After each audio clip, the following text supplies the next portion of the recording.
আসসালামু আলাইকুম এভরিওয়ান, কেমন আছেন আপনারা সবাই? আলহামদুলিল্লাহ, আমিও ভালো আছি আপনাদের দোয়ায়।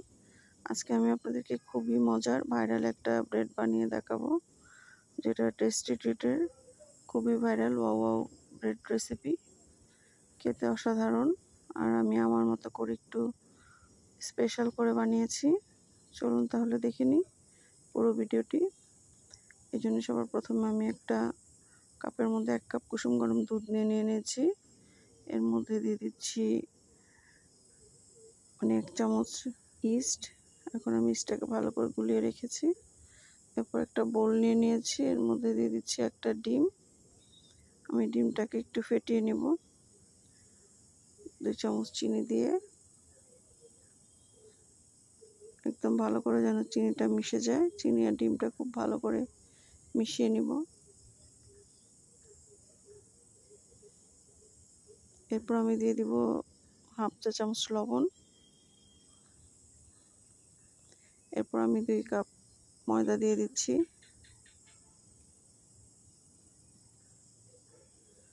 এরপর ময়দাটাকে একটু মিশিয়ে ডিমের সঙ্গে এরপর আমি দুধটা যে রেখেছিলাম ওই দুধটা দিয়ে দিলাম 1 কাপ দুধ।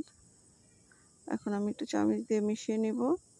এরপর আমি আরও একটু পানি দিয়ে একদম নরম করে ডোটাকে হাতে মেখে নিব। আমি কিন্তু আর একটু পানি দিয়ে দিয়েছিলাম। এরপর আমি একটু উপরে তেল দিয়ে দিব। তেলটা দিয়ে আমি আবার একটু ভালো করে মাখিয়ে নিব।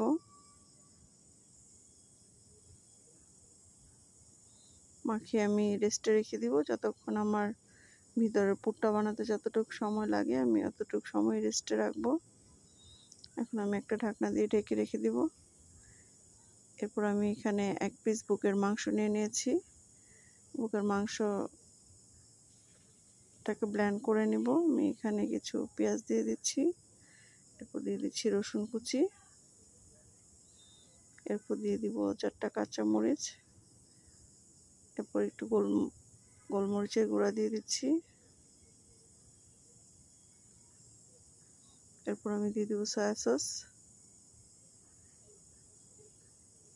1 চামচ পরিমাণ। এরপর যেটা দিব এটা হলো আমার চিলি সস। এরপর দিয়ে দিব সামান্য পরিমাণ আদা রসুন বাটা। এরপর দিয়ে দেবো স্বাদ মতো লবণ। এখন আমি এটাকে খুব ভালো করে ব্লেন্ড করে নিব। আমি ব্লেন্ড করে রেখেছি। এরপর আমি এখানে চুলায় একটা প্যান বসিয়ে দিয়েছি। এর মধ্যে সামান্য তেল দিয়ে আমি এখন এই চিকেনটাকে একটু ভেজে নেব। এটা কিন্তু খুবই ভাইরাল একটা রেসিপি, টেস্টি ট্রিটের ওয়াও ওয়াও ব্রেড। এটা কিন্তু এখন খুব চলছে এই ব্রেডটা। তো সবাই একদম নর্মাল করে বানায়, তো আমি একটু স্পেশাল করে বানানোর চেষ্টা করলাম। আমি এখানে অনেক বেশি পরিমাণ চিজ দিব, যতটুকু চিকেন দিয়েছি এতটুকু পরিমাণ আমি চিজ দিয়ে নেব। এই আমার ভাজা হয়ে গিয়েছে, এখন আমি চুলা থেকে নামিয়ে নিয়েছি। এখানে আমি দিয়ে দিচ্ছি 1 চামচ টমেটো সস, আর এই যে চিজ আমি যে কুচি কুচি করে রেখেছিলাম ওইটা আমি দিয়ে মিলিয়ে নিচ্ছি। কারণ যে কোনো জিনিসে কিন্তু চিজ দিলে অনেক বেশি টেস্ট বেড়ে যায়। তো আর এটা কিন্তু অপশনাল, ওয়াও ব্রেডে কিন্তু চিজ দেওয়া হয় না। আপনারা চাইলে এভাবে শুধু চিকেনটা দিয়েও করে ফেলতে পারেন, কোনো সমস্যা নেই। এরপর আমি খুব ভালো করে মিশিয়ে নিব। মিশিয়ে নেওয়া হয়ে গেলে এরপর আমি যে ডোটা বানিয়ে রেখেছিলাম ওই ডোটা নিয়ে নিব। এই যে খুব বেশি অ্যাক্টিভ হয়নি, তারপরেও আমি হয়তো আরও বেশিক্ষণ আধা ঘন্টা রাখলে খুব ভালো করে অ্যাক্টিভ হইতো ময়দাটা। তো আমি একটু আটা দিয়ে একটু নরম হয়ে গিয়েছে বেশি, তো কোনো সমস্যা নেই। একটু আটা দিয়ে আমি একটু মাখিয়ে নেব। এরপর আমি বোলের মধ্যেই কিন্তু এই ডোটাকে একটু ছড়িয়ে তারপর ভিতরে পুরটা দিয়ে দিব।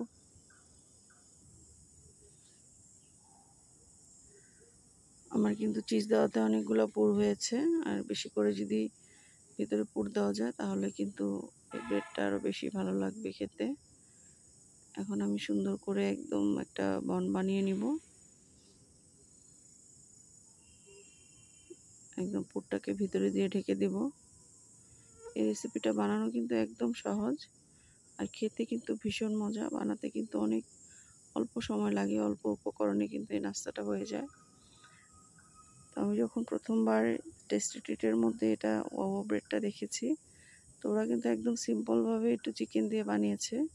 আমি একটু ভিন্ন স্বাদের বানানোর চেষ্টা করলাম আমার মতো করে, একটু স্পেশাল করে। ভিতরে একটু চিজ দিয়েছি আর একটু সস টস দিয়ে একটু স্পেশাল করে নিয়েছি। আপনারা চাইলে কিন্তু শুধুমাত্র ওই চিকেনটা দিয়েই বানাতে পারেন। তো এটা আমি উপরে ব্রাশ করে তারপর আমি একটু উপরে তেলও দিয়ে দিব। ব্রাশটা করলে একটু কালারটা সুন্দর হবে এই আর কি। আর ডিম ব্রাশ না করলেও কিন্তু হবে, যেহেতু এটা স্টিম করবো, ওটা তো সাদাই থাকবে। একটু উপরে তিল দিয়ে এরকম আমি স্টিম করে নিব। আমি কিন্তু ব্রেডটাকে 20 মিনিট স্টিম করে নিয়েছি। আপনারা চাইলে কিন্তু এটাকে বেকও করে নিতে পারেন, কিন্তু ওয়াও ব্রেড কিন্তু স্টিম করেই নিয়ে নেয়। তো এখন আমি নামিয়ে আপনাদেরকে দেখিয়ে দিচ্ছি একদম কতটাই তুলতুলে হয়েছে। তো প্রথম যখন টেস্টি ট্রিট থেকে খেয়েছিলাম এই নাস্তাটা, তো অনেক ভালো লেগেছে। তো তখনই ভেবেছিলাম যে এই রেসিপিটা বাসায় ট্রাই করব, কিন্তু বিশ্বাস করেন আমার এই রেসিপিটা প্রথমবার এত ভালো হয়েছে, খেয়ে তো সবাই অনেক খুশি। আমার হাজব্যান্ডও বলেছে যে আজকের নাস্তাটা তোমার অনেক দারুণ হয়েছে, তো এই জন্য বেশি খুশি লাগছে। আশা করি আপনাদের কাছেও ওই রেসিপিটা ভালো লাগবে। যদি ভালো লেগে থাকে তাহলে অবশ্যই কিন্তু লাইক কমেন্ট শেয়ার করে দিবেন। আপনাদের একটি লাইক কমেন্টে কিন্তু নতুন নতুন ভিডিও বানানোর জন্য উৎসাহিত হব। আর একটা ব্রেডই কিন্তু একদম পরিবারের সবার নাস্তা হয়ে গিয়েছে। ভিতরে একদম চিকেন চিজ দিয়ে ভরা, খেতে অসাধারণ একটা নাস্তা। তো এই তো এখন সস দিয়ে পরিবেশনের পালা। তো সবাই ভালো থাকবেন, অনেক বেশি সুস্থ থাকবেন। আজকে এ পর্যন্তই। আল্লাহ হাফেজ।